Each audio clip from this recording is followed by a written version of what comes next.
In the last class, we have seen about Rudra Veena, and I have told that Veena is a string instrument. In the photograph, I have shown you Rudra Veena. Strings are there, a special quality wood, and the sound very much resembles to Om. And I have also shown you in the photograph the Rudra Veena and Pakhavaj. Pakhavaj is the percussion instrument in which beating has to be done sideways. Later on, Amir Khusro did some work and he made it as a tabla, dividing it into two parts in India. So we are finding that the Rudra Veena, Pakhavaj, and I have told you that here Ustad Ashad Ali Khan is playing Rudra Veena and Wasifuddin Dagar is singing Dhrupad. In fact, for the classical music or in any form in the civil services syllabus, Indian culture and cultural heritage, the most difficult part students are finding to understand the nuances, the problems areas of the classical music. Unless you don't understand the classical music, some of the concepts of the dance forms as well as some of the architectural forms are not properly understood, and students are in a habit of mugging up of the things, rotting it, because they find it very much uninteresting.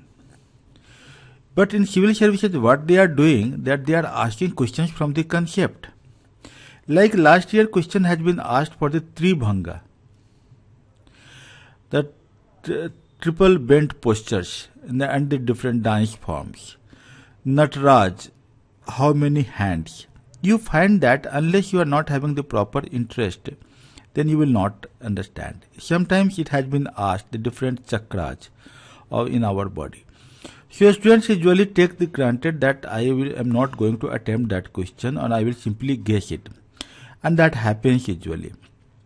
But my approach is that you should understand in a proper way with limited amount of time, because we are not having much time. Means 6-7 hours of our study of this classic culture and heritage, the overall, after finishing history, the earlier three parts which we have finished earlier, then you should be in a position to answer the questions correctly, because there are 25 to 30 questions from these portions, from the history, culture and cultural heritage. 25 questions are usually.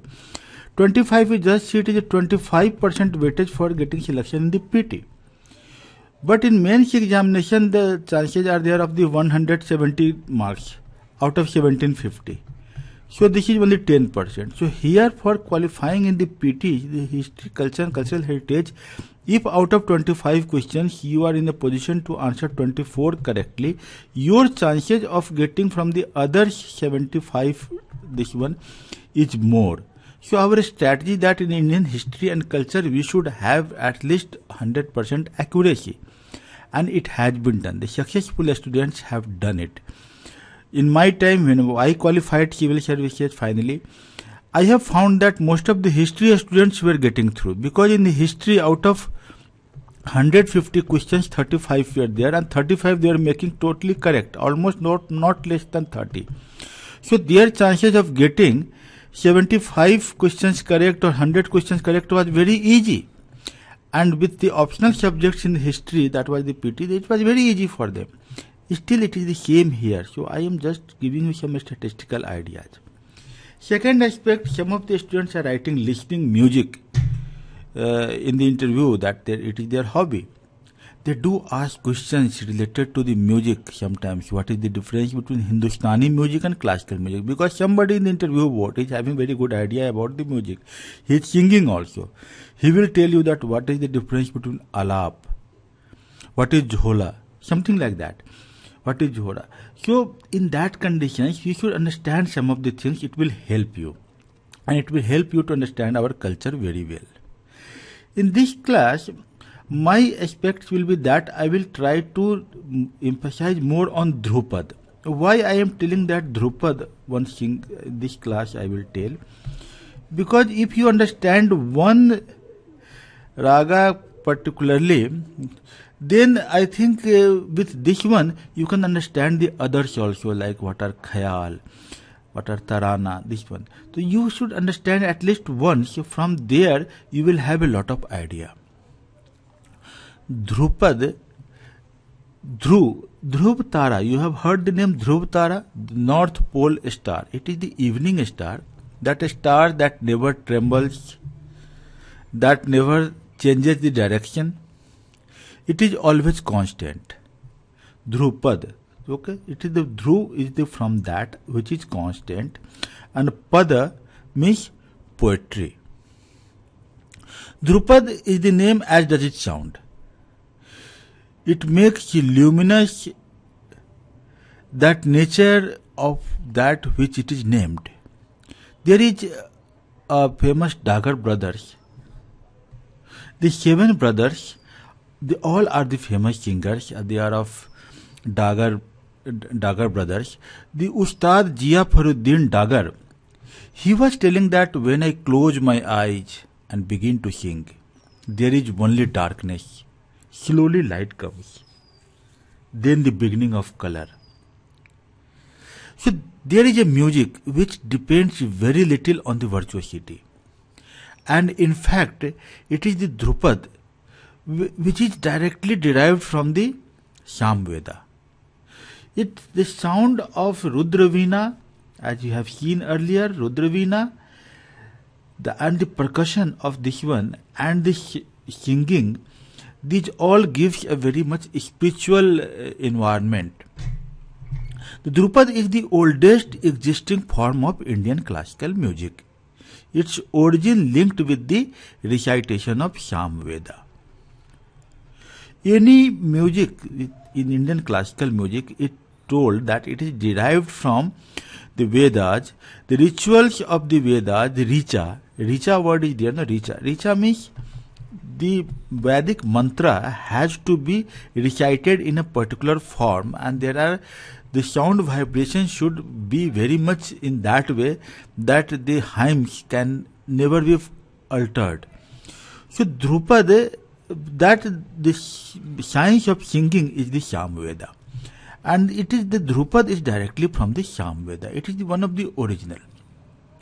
So later the rhythmic chanting of the Vedic scriptures evolved into singing, and from the Samveda 2 things have come. One is the Chanda, and one is the Prabandha. You just try to understand that, like the Chanda. Like my Chand is Hariom Narayan Tan Tarana Tum. This is the Chand, Hariom Narayan Nan Tarana Tun. This is the Chand, this is the composition, and the way it will be sung, that is the Prabandha. So Dhrupad music has 3 major parts, that is the Prabandha part, that is Alap, Jod Jhala and composition. Okay? Alap. What is Alap? These are being asked sometimes. Jod Jhala and composition. Composition, you have seen that. The Chand is the composition, and Alap and Jod Jhala. Okay? So what the artist has to do, that artist, this is the shloka Hariom Narayan Tan Tarana Tun, and from which the artist develops the rag. Okay? And note by note. When there is a rag, then there are the note by note.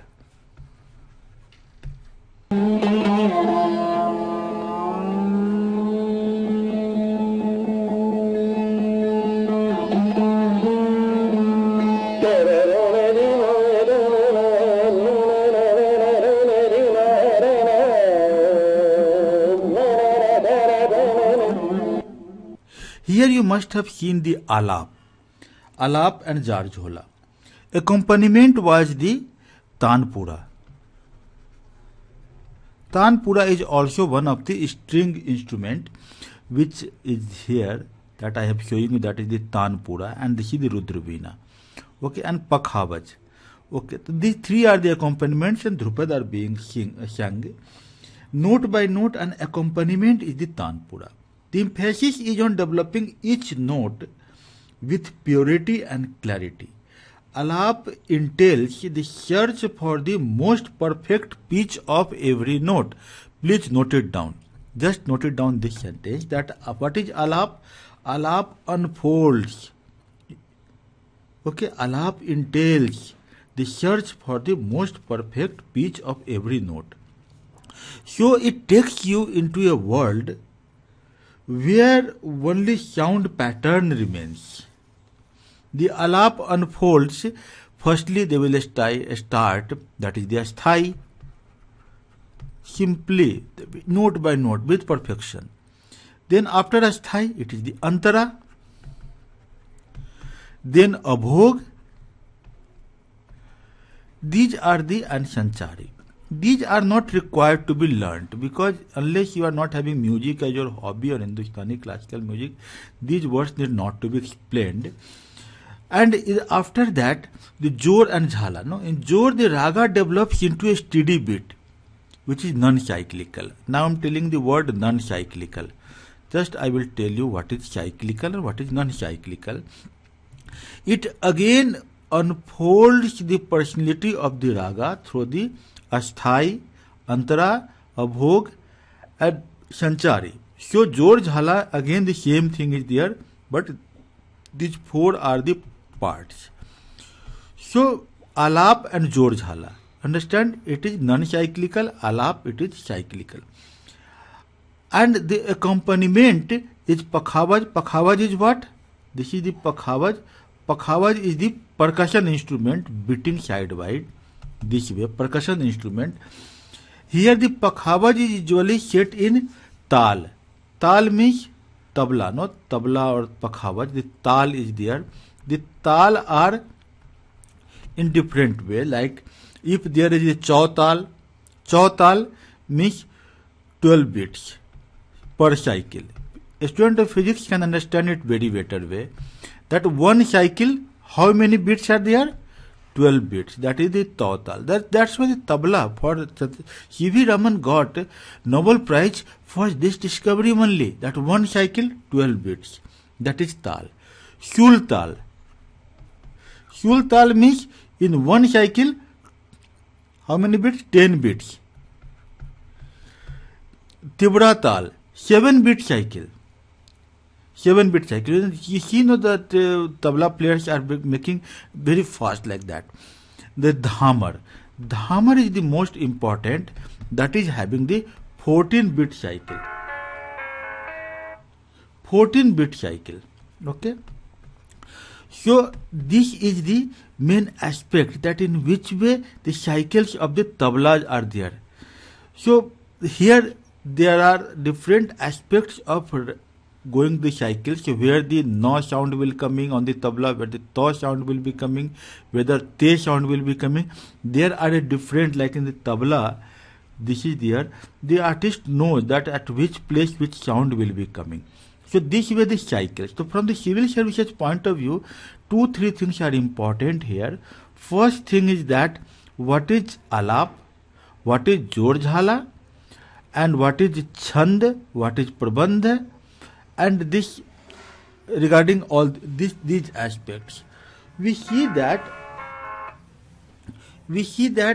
the chanting of the Dhrupad in the classical forms, firstly it was the Sanskrit, because from the Samveda it came.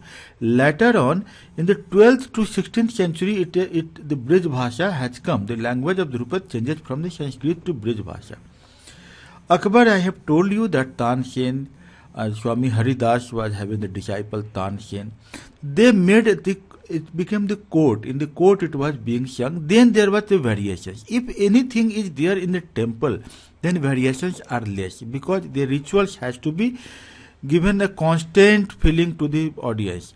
But when it becomes in the court, the artist does lot of variations. That's why from the court side, gharanas are coming.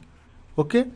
Gharanas are coming, and the gharanas are having one style. A house is having one style, which is related with the court. That's why we are finding Gwalior Gharana, Mansi Tomar. He has given this Dhrupad a different style. Dagar brothers, they had given a different style. like that. In Bihar, there are so many gharanas, Betia gharana, Darbhanga gharana. They were having the different styles of singing Dhrupad.